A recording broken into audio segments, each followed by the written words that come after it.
Malo apito ya mo mamata babe mo pamalo ke pe fineni ko uya ko de opai de be ngawe ke hoko ato e tau ngawe de o ke tonga e ai biko taha fai ai patokia ka ko ien ie pa ponua da mo sio ko vi woni o api e hanga tonu pe ki e wapu ko ya asko e o fare ko e he ka tu tau ko pare i olunga o hanga ki o sen o tau sio pe ki tonga e ki e hanga ko la wa hiwa he nga to ngala na e fie ko la wa kai ki te no ai ai mo ko ke wa e me a koia o tau he ka tonu pe i e funga mounga o e funga fonua ai na e tolo mo ai a maui e o sio so ai ki tonga e ki e me a koia tadau pra mo ha e fia te uki funga matala no no wa pe ko e tau mai pe ai o me a ngau e ko ni pra me tonga mo ngai me ngau ke pe ka ko e fie ma u ni i he tai mini o kwato nga yang ko asa ta masi mai ni o pa matala tu ki e me ngau e ko ni be ko hai o ku ana ai live ko ni pas me ngau e ke u pa ka to ta to pia be ko ngo me ngau e ni ko malo ma ke ki he kiwi golden kiwi e ki he to ta ha taki mai ahio tau he langi kai pe fo ka ki botol ko tape o va sau mo ki botol ko tape ko la fa la wi ko mo swat ke me ngawe pa e te au ua noa hono haya ai mi sini e wani mi sini he we i he aho lagi aho pena mau tau mai ai mai e mi sini pe aho no ko fiu hono pe ngai mau iku pe o he usima o e kore atu tamai lotonga overhaul pe a koia na mau ki pe paki i he punga fonua pe mo e awe le rei ke pa hoka ai fatonga ka ko ko mau mai ai me ngawe pata ha pe mo e lava le rei hono pariki o e pava ko e fare ilanga na aya Oxford sama aya Golden State e pa me he me New York e taki tau ko pase ni o ku taki tau ai finau paka hua bea pea ko parece que ni fokia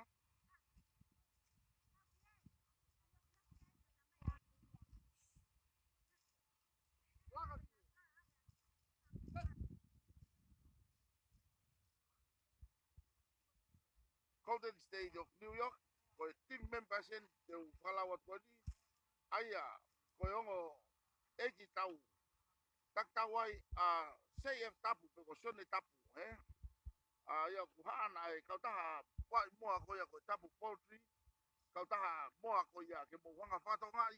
o ku taki mo to taha ko ya e ngai ngau ko ni ko e nyong ko to taha ha apa yen ngau ya ma e tonga falu ku fu pe ku kawai pe mo pare ko ni e taki mo e no sponsors ko no papa anga aya o yai hono ho anga we ko saron mina o wa saron mina ta ka to aya pe bi hala puni um baba o wa to at ko fo I sta boy fo I haisi pe ya o loto baba o aya puni ka uya I takta ko ni ko paste ni fina fa ho vea secretary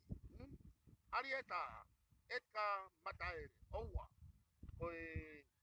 asistente secretary ko to secretary ko MD ngaluafe ko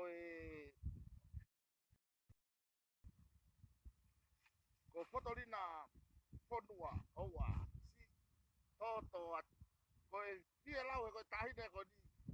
oku hema mo matau ene ngahi toko ni mo ngahi ngawe ene kau mai I ono toko ni o tau ngawe tako ia ko longo mo ia pito ene fetu tak mai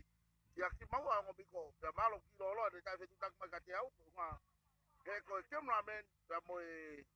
kama ku ia me ngawe oku lo tonga I tonga ia oia oku atu ai o valahi ki a Potolina Fonua ko nga ko ngawe pe ku nga poko teu pe mo tau live band DJ kon na I patangata ke hau pe mo ya ki funga Fonua I hili pe hanga hi wike si pe me hen o tau to tau olunga vilo atu pe me he funga Fonua ya mi na ba no hapa o mau no fa tu ye viu ko ya o tata no ki ai ya ko ngo fa foto ko ya ihe tau timi ko ya pe me Golden State o yai Chelsea lua lala naufahu pe mo Nicolina ilo lahia naufahu ko ngo va henga ko tahine ko siu lolo pa mo loi tahine ko siu lolo ko tahine ia na kapiten ihe tau neti polo fa no atonga pa ngatai ka ko faya ko fa no ya ihe me mlai o neti polo pe ko ya ni ko ne alo hake o fa auto mai pe me Golden State o New York pe ko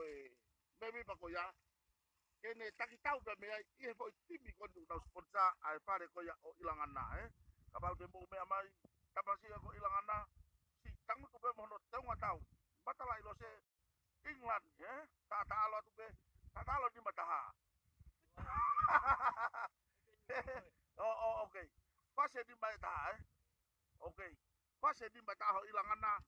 malo na tau le rei ha fo ini te ko lo ai ka ko ya ku te tani la me mai kitua ka ko ho a ko ya o siu lolo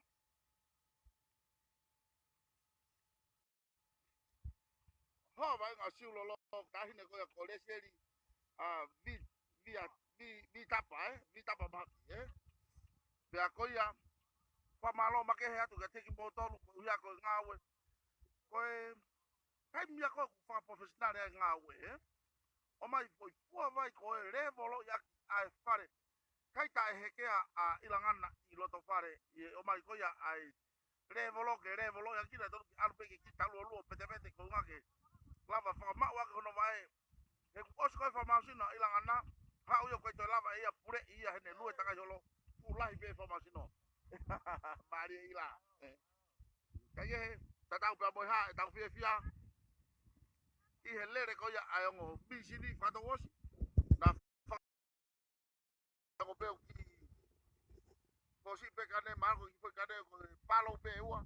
ka ko ua ai ua fa ya ka una lere fa ta owa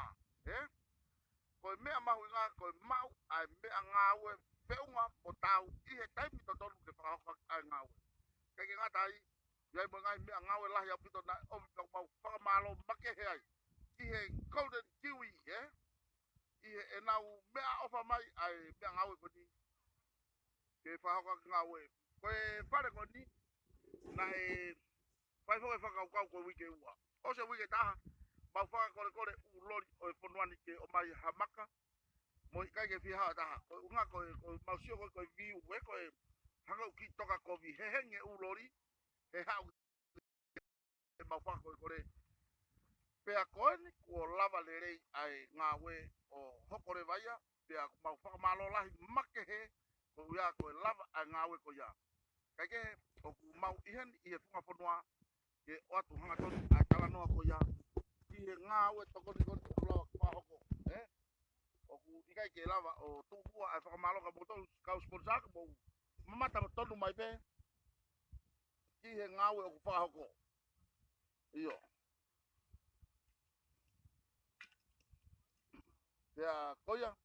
kata pe mo ha asmai ai kai ke no mai o mamata ko nga we ofa pe mo nga to ko ni mau hanga o atu hanga tonu ke mo mata mai I ho mo wi mo mo ka ga ko o mai ko kamata ne pe ko forma ne ona fe nga mo wike ta ai fe nga mai anga hilori ke na o mai ai maka ka ko fayang pia lava ko ya o tau ihan nyai ki tau mata to anga we ko ya pe me he punga punwa ya io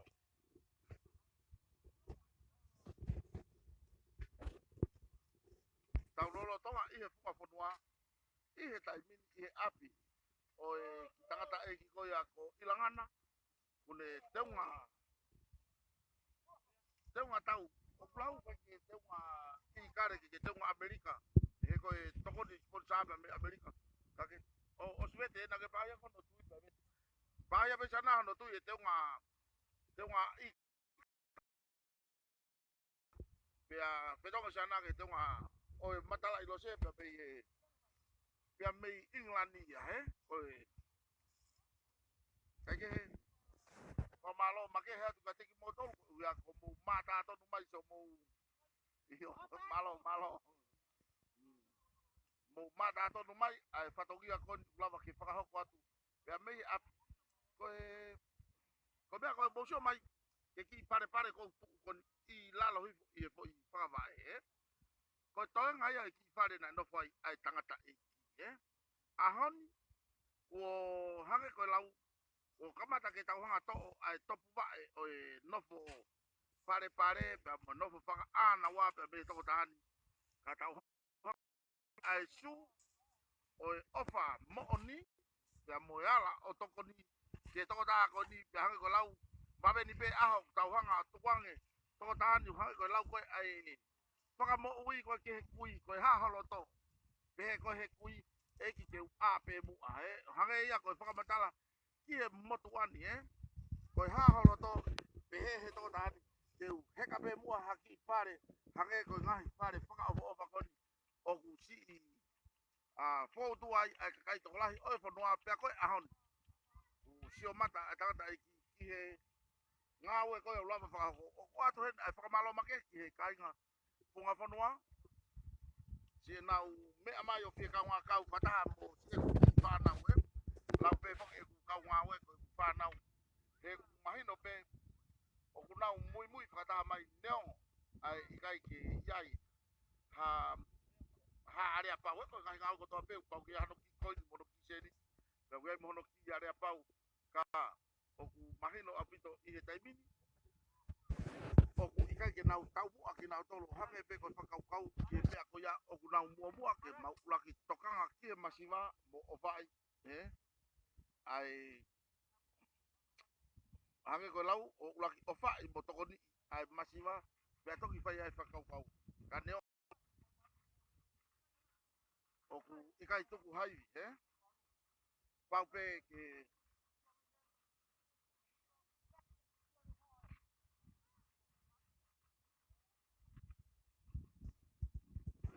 mahalo sai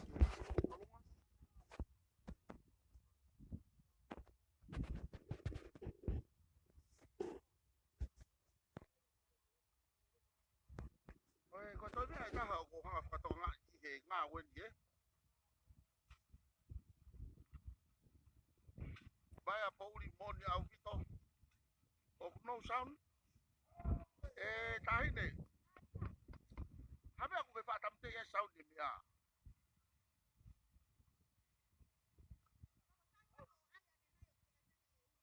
o live ma pe ke ke ya ke le ya to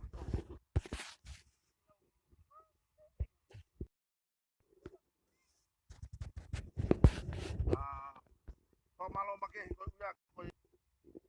mau i hani habe ko lau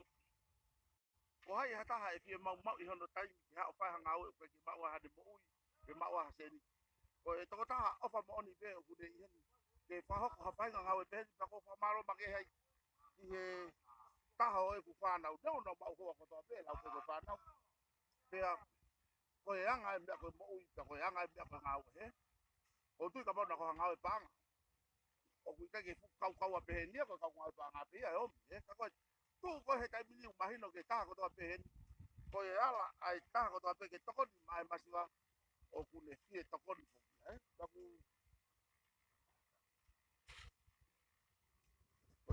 tamani da na to heka mai be to ngai posi ko ha to ko ya ku de fado ngope te langa fare ai porio ko ni ta ku ne mahen ko ha pe ko fi to ko ha ngo lau ngari lere ko to pe ta la ta mau to hal da pe to ko na ki mau to pe tu to oh ko ha pe baba oh wa ta ne a fok ya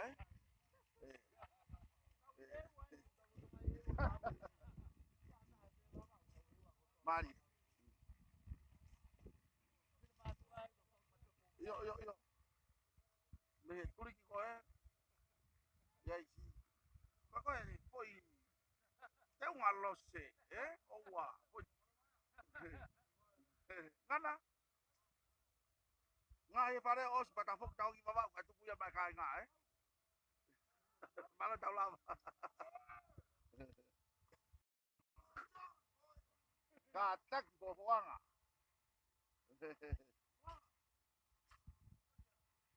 Pakalatat, Kono ko tahan ni ngai ngau to ni ha pa to ngai. Talu e tau lotu, mo tau o kore ke tau toko ni ke paya mo masiva. Oi, ko tau tokia o main ke mea hui ko. Ko toko ni mo ni, Ko hiki me lai hulu, ko lai kere o aya ki parik. Hango e lau ko whaka anau ai na pai pehe ake. Afe na ke tau he kai haki whare pehe. Aoni, tau whaha sino ki he tangata iki o kuiai pe whai. Lortonga ne ke mau ai mo ui. Ke ni he ka hawhare pehe ni ka koia. Mo mamata mai pe whamalo make ke te motoko tape o kumau toko ni mai. Koni umau hanga pe o whaha ke mou mamata tonu mai pe kiai neongo o te ke heni. Hoa ngawe.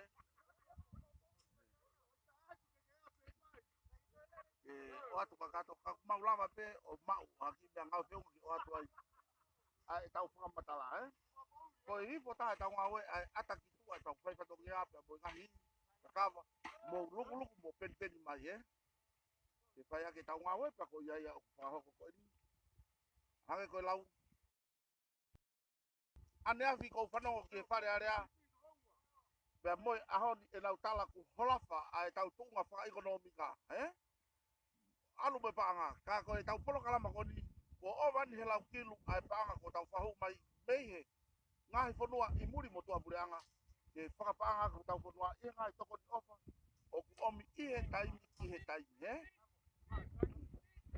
ya ko whakamalo ma ke hea i ko tau kau sponsor he o ku toko ni lahi ho mo toko ni mai ki hono puke ai ekonomika ho tau whanua ko uhi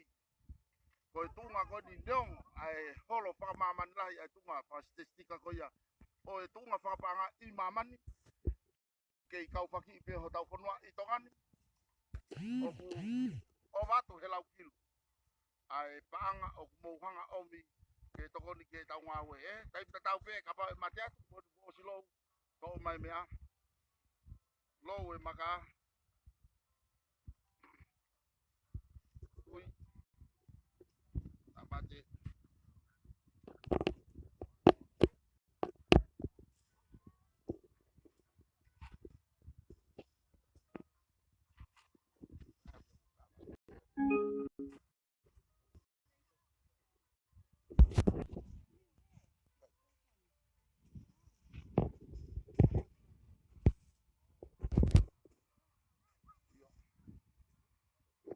lava ke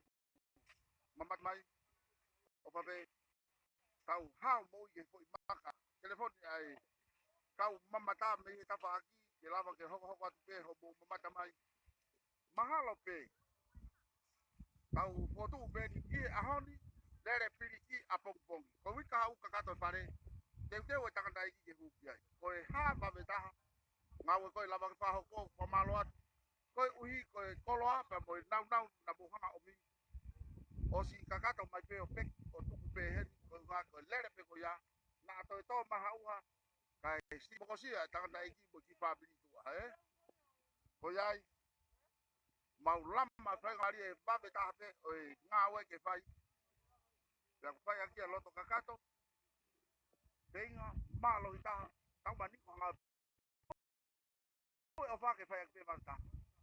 o tata kai ia o te ia eta manga para ko ngawe fa to to po babe ko ngawe akakai o fa fonua mo tokoni ki kakai ke ya ko ya tau ihe nyai ke fai a ngawe koni pa mo mo ka mo tolu ka pau o ku ikai ke ongo le ya ai fa matala mana tu ko mi ngawe po o wenia malo o fa ai i vide godi o mai de me ngawe de telefoni ki fai ke ngawe ka mo sio ki he po i level ko o ku i he masi mini na to ke ka mai me a maka menu sila na heka ke container ai one mato hu mai pe o hanga to mai pe ki ngau pe ko au ata ka ke to toloi ko hu mai pa na ha kama tai pe ngau pa ke to toloi pe to tai pe ko ta wanga pa amu ha tai bilahi ke atonga mai ahoni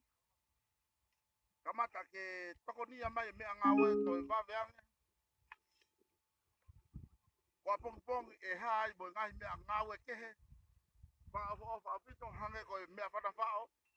ko kiri ko ngai me ngau fa ka no pon ma ala yo ku kai ke ke to ku ai fa malo ki he golden ki ai ko septanu ta ke me a yo tau helang i pa me nu sila ka pe ho ka o fa sia sau pa mo alpha fright o ku ko ka ta ave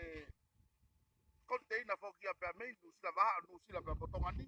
o to ko to pe ki ma mo container o pe ko mo kolo mo wa fe ha ke ya o fa sia sau ai ene va me pau pe a to mama Mama ka te mo tolu ko wi ko ngahi to ko ni fa fai ngo fa e ta ngawe o mi e ka ta ko ya tau mai pe wang e mai e va ta o wan ala mo tolu ai ka ta pro ka ko ya itonga a pesi waka to ke mo ko pro ka ya atau to ai aku de babe apito hono patongia ke tuang e mai e ta ngahi ko lo aki tua mo to ko ni ka ta to e ta ngahi ngawe fai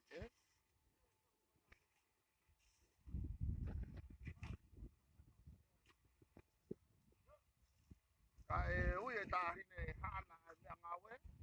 kene ki taka yo hulu mai me ngahi miu ya toki poki mai ki hau o mai ki whai ai kala noa mo e whakamatala marina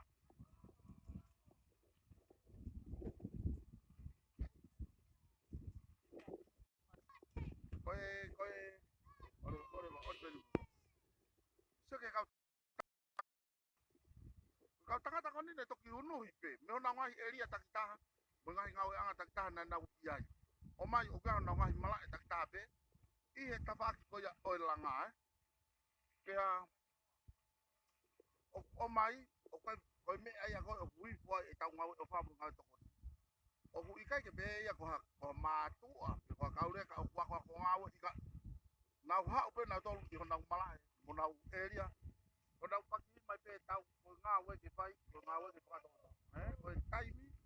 ko mea mahu inga tahaya i he mau whakakau hanga ko whamuna nai whai atu mau whakafuafua ko mahina pe taha te mau ihe niai pea ka iaha de mahi maha ko mahina pe taha mo i konga ki he ko i whare e ono na ka koia ko i whare taha na te kia ki interview ia pea e ki holo mui pe ke whea ina e toi lahi mo ngahi whare ukore mai o sen e toi whai haki hanga ko lau toi tuanga to hawhainga maari e ke interview ia to handi ya te mau ki foki atu ki tonga kai o wareva ko mau ai ngahi koloa ofa bea ki moutolu pea e toki o mai rewa ka mau to e foki mai o whakakato ki mo aia pea whai hahanga ki hapai pea mo baba koe. Koe mea koe ko ki whamalo make hatu ai. Koe uhaloti ko ne awhea mai ai punga whonoa pia pehe ki tonga.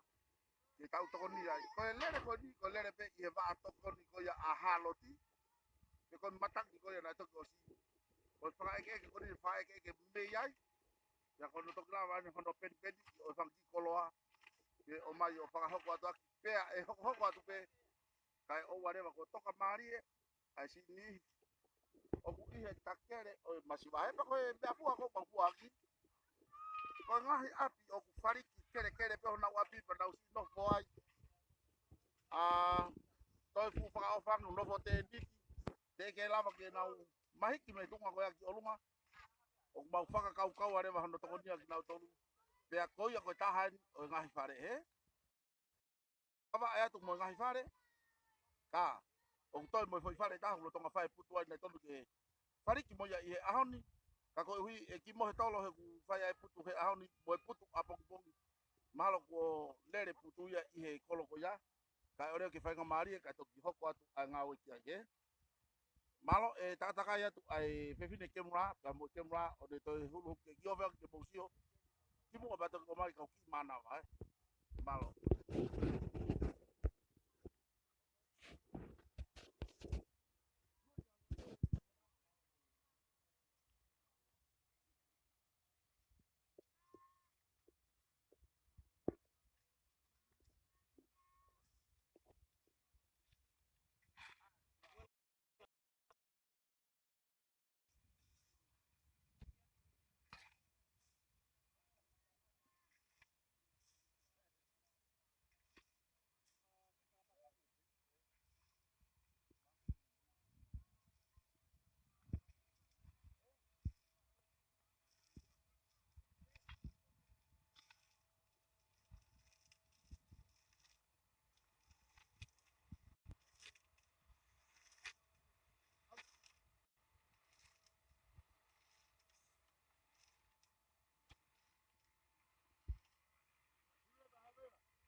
Malo apito. Koe toki ose ni e ku tala noa pe me ongo tangata pe me he moi na mai o ahi a ngawe pe a hangi ko lau.